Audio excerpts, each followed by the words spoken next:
Deputatlara tövsiyəm odur ki, onlar seçildikləri dairələrdə fəal olsunlar. Seçicilərlə daim təmasda olsunlar.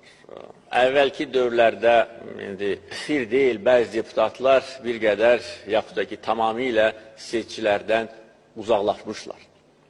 Heç öz dairələrinə baş çəkmirdilər, problemlərlə maraqlanmırdılar, öz şəxsi problemlərini ortaya qoyurlar. Buna da son qoyulmalıdır. Əvvəllər belə hallar kifayət qədər çox olubdur.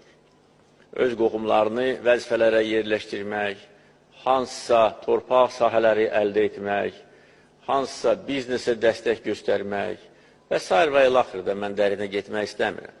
Ona görə yeni tərkibdə formalaşan Milli Məclis mənəvi cəhətdən qüsursuz olmalıdır. Çünki bizim əsas islahatlarımızın mahiyyəti də budur.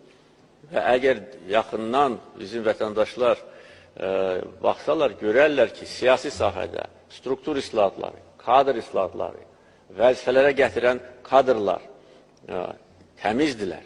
Yəni, onların arxasında heç bir mənfi iz yoxdur. Və Milli Məclis də, onun deputatları da bu kriteriyalara cavab verməlidir. Və sabah siz xalq qarşısında cavab verəsi olacaqsınız.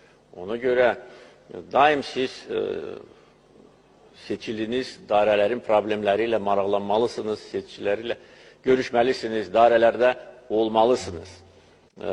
Və eyni zamanda mövcud olan problemləri də üzə çıxartmalısınız. İcra orqanların qabağına bunları çıxartmalısınız, mərkəzi icra orqanların diqqətinə çatdırmalısınız. Hesab edirəm ki, yeni tərkibdə formalaşan Milli Məclis bu sahədə də uğurlu fəaliyyət göstərəcək.